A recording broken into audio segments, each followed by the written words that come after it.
اور سماجی زندگی میں نظم و ضبط کا خیال رکھنا یہ انسان کی شخصیت کو بھی بتلاتا ہے، اس کی اہمیت بھی بڑھاتا ہے، دوسروں کے سامنے اس کا احترام پیدا کرتا ہے، اور یہ کہ جو سماجی زندگی میں جو انسان نظم و ضبط کا پابند ہوتا ہے وہ اپنے کام سے اور اپنی زندگی سے دوسروں کو اور سماج کو اور سوسائٹی کو بہترین فائدہ پہنچاتا ہے، اور خود بھی اپنے کام سے اور اپنی زندگی سے بہترین فائدہ اٹھاتا ہے۔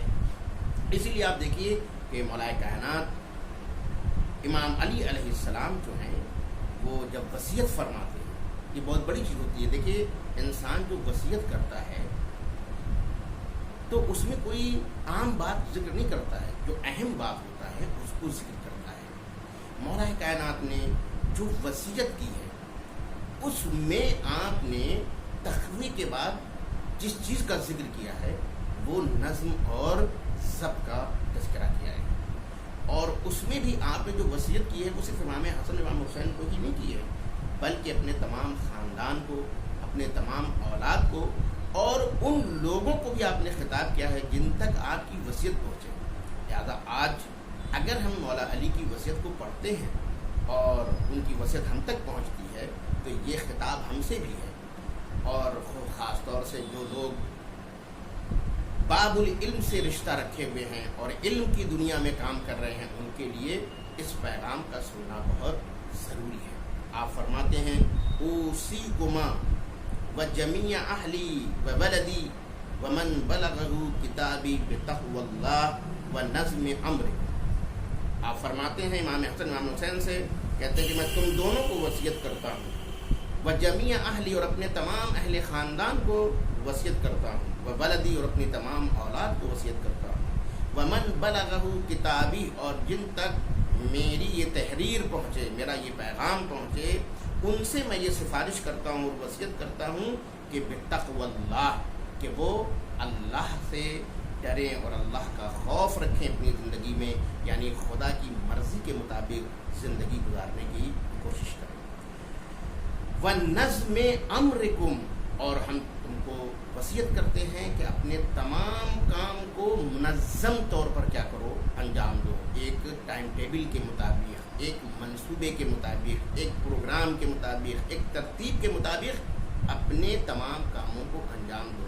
تو آپ دیکھیں مولا کائنات کی نگاہ میں تقوی الہی کے بعد دوسری چیز کتنی اہم چیزیں ہیں، مگر مولا نے کسی اور کا تذکرہ نہیں کیا، بلکہ ہمیں کس چیز کی دعوت دے رہے ہیں کہ نظم کا خیال رکھیں، ضبط کا خیال رکھیں، ترتیب کا خیال رکھیں، ہر کام کو منظم طور پر کیا کریں، انجام دیں۔ تو یہ کوئی معمولی چیز نہیں ہے، مولا کائنات ہمیں سفارش کر رہے ہیں، اور واقعاً اگر ہم نے مولا کے اس حکم پر عمل کیا ہوتا تو ہمارے کام بکھرے ہوئے نہیں ہوتے، ہماری قوم بکھری ہوئی قوم نہیں ہوتی بلکہ ایک منظم قوم ہوتی۔ یاد رکھیے بکھرے ہوئے دانے تسبیح نہیں کہلاتے، مربوط اور ایک دوسرے سے جڑے ہوئے دانے کیا کہلاتے ہیں؟ تسبیح کہلاتے ہیں۔ اگر یہی دانے بکھرے ہوں تو تسبیح نہیں رکھتے۔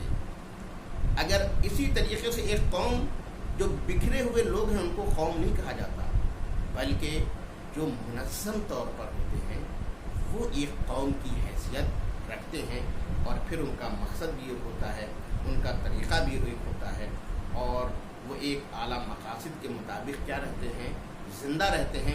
اور کیونکہ وہ منظم ہوتے ہیں اس لیے نہ اختلاف ہوتا ہے نہ افتراق ہوتا ہے، بلکہ ہر انسان اپنی ذمہ داری کو وقت پر ادا کرتا ہے، اور اس طریقے سے تقسیم عمل پایا جاتا ہے زندگی میں، اور ہر آدمی اپنی ذمہ داری کو بحسن خوبی انجام دیتا ہے۔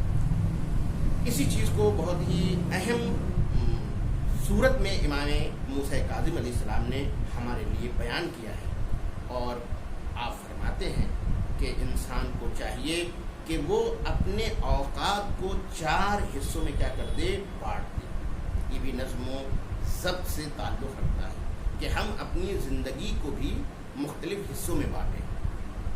کبھی ایسا ہوتا ہے کہ ایک آدمی ایک چیز میں لگ گیا تو دوسری چیزوں سے کیا ہو جاتا ہے؟ غافل ہو جاتا ہے.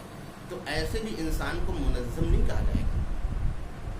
مثلا فرض کریں کہ بعض لوگ ہمارے یہاں کیا ہوتے ہیں، اگر سماجی ورکر بن گئے ہیں تو ہر وقت سماج ہی میں ہیں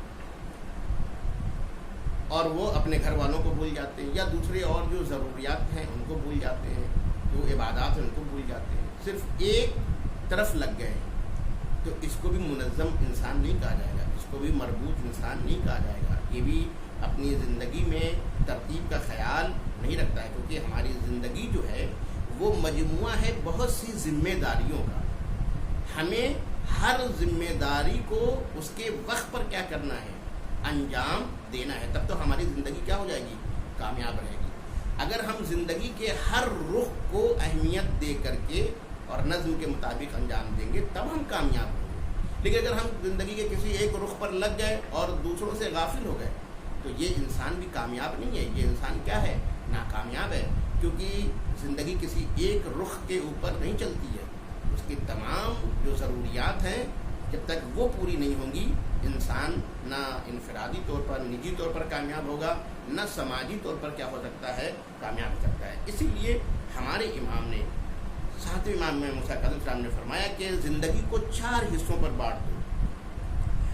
پہلا حصہ آپ کیا فرماتے ہیں؟ کہتے ہیں ایک حصہ خدا کی عبادت اور اس کے ساتھ مناجات کے لیے، یعنی ہماری زندگی کا ایک وقت خدا سے مناجات کے لیے، خدا کی عبادت کے لیے ہونی چاہیے، اس سے مخصوص ہونی چاہیے. دوسرا حصہ فرماتے ہیں کہ ایک حصہ ذاتی کاموں اور ضروریات زندگی کو پورا کرنے کے لیے. آپ کمانے کے لیے جائیے، آپ محنت کیجیے. آپ نہیں کمائیں گے، آپ کے پاس پیسہ نہیں آئے گا، آپ کیسے کھانا کھائیں گے، آپ کیسے بچوں کو پڑھائیں گے، آپ کیسے دوسری سماجی ذمہ داریوں کو پورا کریں گے. لہٰذا ہمارا دین کہتا ہے کہ جو ذاتی کام ہیں اور جو ضروری کام ہیں زندگی کے، اس کے لیے آپ ایک وقت کیا کریں؟ معین کریں اور اس کو اس وقت پر کیا کریں؟ انجام دیں. آپ دیکھیں کہ بہت سے لوگ ایسے ہوتے ہیں کہ وہ جو ہیں مسجد کے گوشے میں جا کے بیٹھ گئے، پورے دن مثلا مسجد میں بیٹھے ہوئے. تو کیا ان کی زندگی میں فقط یہی ہے؟ اگر یہ دن بھر وہیں مسجد میں بیٹھے رہیں گے تو اور جو واجبات ہیں وہ کون انجام دے گا؟ لہٰذا مولا کائنات کی زندگی میں ملتا ہے کہ جب آپ کوفے میں آئے تو آپ نے دیکھا کہ ایک گروہ ہے جو مسجد کوفہ میں بیٹھا ہوا ہے، اس کو لوگ کہتے ہیں رجال الحق. مولا علی نے کہا یہ کون لوگ ہیں؟ تو لوگوں نے کہا یہ رجال الحق ہے، یعنی مردان حق ہیں. مولا علی کو تعجب ہوا کہ یہ کون سے مردان حق ہیں؟ کہا یہ کرتے کیا ہیں؟ کہا یہ دن بھر مسجد میں رہتے ہیں، دعا، مناجات، نماز یہی سب پڑھتے رہتے ہیں. کہا کہ پھر یہ ان کی ضروریات زندگی کیسے پوری ہوتی ہے؟ کہا اگر لوگوں نے ان کو کھانے کو دے دیا تو یہ کھا لیتے ہیں اور مسجد میں بیٹھے رہتے ہیں. امام غضبناک ہوئے اور آپ نے فرمان دیا کہ ان کو مسجد سے باہر کر دو، اور وہاں پر جو تشبیہ دی، کہا کہ جو لوگ ان کی ضروریات کو پوری کر رہے ہیں وہ ان سے بڑے عابد ہیں. اور امام نے جو ایک تشبیہ دی وہ یہ بھی تشبیہ دی، کہا کہ کتا بھی اس کو دے دیا جائے تو وہ کھا لیتا ہے. تو یہ زندگی کا کوئی مصرف تو نہیں ہے کہ انسان اس طریقے سے زندگی گزارے. لہٰذا مولا کائنات نے ان کو مسجد سے باہر کیا اور کہا جاؤ تم اور جو تمہاری ڈیوٹیز ہیں اس کو کیا کرو؟ انجام دو اور نماز وقت پر پڑھنے آؤ. اسی لیے اللہ نے نماز کا وقت کیا کیا تھا؟ معین کیا تھا کہ بس صبح کی نماز آپ پڑھیے، جو دعائیں ہیں پڑھیے، اس کے بعد آپ جائیے. تو اس طریقے سے ہمارا دین یہ کہتا ہے کہ آپ عبادت کے لیے بھی ایک وقت معین کیجیے، اپنے ذاتی کاموں کے لیے، ضرورت زندگی کے لیے بھی ایک وقت معین کیجیے. تیسری بات جو امام موسیٰ کاظم علیہ السلام کہتے ہیں کہ ایک حصہ اپنے دوست، احباب، رشتہ داروں کے ساتھ ملنے جلنے اور ملاقات کے لیے، کیونکہ انسان بغیر رشتوں کو نبھائے ہوئے زندہ نہیں رہ سکتا ہے. رشتوں کا نبھانا بھی کیا ہے؟ ہماری زندگی میں بہت زیادہ اہم مقام رکھتا ہے. چوتھی چیز جو آپ نے فرمایا کہ اپنے وقت کا ایک حصہ معین کرو، کاہے کے لیے؟ کہا آرام، تفریح اور گھر میں اہل خانہ کے ساتھ رہنے کے لیے. ہمارا دین آپ کو حلال لذتوں سے بہرہ مند ہونے سے نہیں روکتا ہے، ہمیں چاہیے کہ ہم آرام بھی کریں، ہمارے جسم کو آرام کی ضرورت ہے، ہمیں تفریح کی بھی ضرورت ہے، اور یہ کہ انسان اپنے گھر والے اور اپنے فیملی کے ساتھ بھی کیا ہے وقت بتائے۔ لہٰذا آپ نے دیکھا امام نے ہماری زندگی کو وقت کا پابند بنایا اور اس میں کہا کہ اپنی زندگی کو 4 حصوں میں کیا کر دیا جائے، بانٹ دیا جائے، اور امام نے اس طریقے سے بانٹا ہے کہ انسان کی زندگی کا کوئی رخ چھوٹتا نہیں ہے۔ اس میں ان 4 حصوں میں زندگی کے تمام رخ کیا ہو جاتے ہیں، شامل ہو جاتے ہیں۔ تو یہ ایک ہم نے کہا کہ ہمارے دین کا بہترین تصور ہے، اور ہمارے ائمہ نے زندگی کے کسی رخ کو تشنا نہیں چھوڑا ہے۔ اس لیے آپ دیکھیے مختلف زاویے سے ہمارا دین نظم و ضبط کو پیش کرتا ہے۔ مثلا فرض کریں ہمارا دین، کیونکہ ہماری زندگی کا ایک رخ ہے معاملات، عہد و پیمان، لین دین، یہ بہت بڑی چیز ہے ہماری زندگی میں۔ اگر آپ دیکھیں تو زندگی کا بہت سا حصہ جو ہے وہ کاہے کے اوپر قائم ہے، معاملات کے اوپر قائم ہے، عہد و پیمان کے اوپر قائم ہے۔ لہذا ہمارا دین کہتا ہے کہ آپ عہد و پیمان میں بھی کیا رہیں، نظم کے پابند رہیں، آپ معاملات میں بھی نظم و ضبط کے کیا رہیں، پابند رہیں۔ اور اگر انسان اپنے معاملات میں، اپنے عہد و پیمان میں نظم و ضبط کی پابندی کرے گا تو وہ اپنے معاملات سے بہتر استفادہ کرے گا، اور اس میں لڑائی جھگڑا بھی پیدا نہیں ہوگا، اختلاف بھی پیدا نہیں ہوگا۔ انسان، ہمارا دین کہتا ہے کہ اپنے معاملات کی پابندی کرو، اپنے عہد و پیمان کی وفا کرو، اور اس کے ساتھ وہ یہ بھی کہتا ہے، چھوٹی چھوٹی باتوں کے اوپر بھی توجہ دیتا ہے۔ مثلا فرض کہتا ہے کہ اگر کوئی معاہدہ کر رہے ہو، کوئی معاملہ کر رہے ہو، تو اس کو تحریری شکل میں رکھو، کیونکہ اگر تحریری شکل میں کوئی پیمان انجام نہیں پاتا ہے تو سامنے والا کیا کر سکتا ہے، انکار کر سکتا ہے۔ اس لیے لین دین میں خاص طور سے ہمارا دین کہتا ہے کہ نہیں، اس کو ایک نظم کے مطابق کیا ہونا چاہیے، انجام پانا چاہیے۔ لہذا ہمارا دین کہتا ہے کہ قرآن مجید میں اس بات کی طرف اشارہ کیا گیا ہے کہ اے ایمان لانے والو، جب تم ایک معین مدت کے لیے، ایک مقررہ مدت کے لیے قرضہ لیتے ہو یا دیتے ہو تو اس کو لکھ لیا کرو۔ اب آپ دیکھیے یہ ایک چھوٹی سی بات ہے، لیکن ہمارا دین اس کے اوپر کیا کر رہا ہے، توجہ دے رہا ہے۔ بعد میں کیا ہوتا ہے، انسان یا انکار کر دیتا ہے کہ میں نے قرضہ نہیں لیا، ہو سکتا ہے کہ نہیں، بے دین نہ ہو، انکار بھی نہ کرے۔ فرض کرے کہ آج قرضہ لیا، اپنے فیملی کو بتایا نہیں، مر گیا، کل دوسرا انسان آتا اس کی فیملی کے پاس کہ بھائی فلاں وہ صاحب نے ہم سے قرضہ لیا تھا، تو وہ کہتے ہیں کہ کوئی ثبوت دیجیے، اب پتہ چلا کہ کوئی ثبوت بھی نہیں ہے۔ تو ہمارا دین کہتا ہے کہ نہیں، آپ اس کو اگر لکھیں تو یہ بھی اس کو کیا ہے، معاملات کو کیا کرے گا، ایک نظم عطا کرے گا، اور اس سے جو ہے سوء استفادہ کا راستہ بھی بند ہو جائے گا، اس سے اختلاف کا راستہ بھی کیا ہو جائے گا، بند ہو جائے گا۔ تو اس طریقے سے ہمارا دین جو ہے وہ زندگی کے مختلف زاویوں میں ہمیں نظم و ضبط کی کیا کرتا ہے، تعلیم دیتا ہے۔ اسی اب جب معاملے کی بات آ گئی ہے، مثلا فرض کریں کہ انسان بہرحال کہیں نہ کہیں جاتا ہے، کسی سے کام لیتا ہے، یا خود کام لیتا ہے، یا کسی کے ہاں خود وہ کام کرنے کے لیے جاتا ہے، ظاہر سی بات ہے یہ بھی ایک معاملات کے ماتحت ہی ہے۔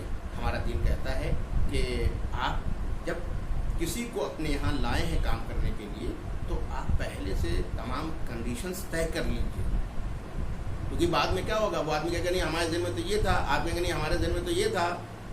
لہٰذا ہمارے یہاں جب کسی کو کام پر رکھنے کی بات کی جاتی ہے تو وہاں بھی یہی احکام دیے گئے ہیں کہ آپ تمام کنڈیشنز کو کیا کر لیں، طے کر لیں۔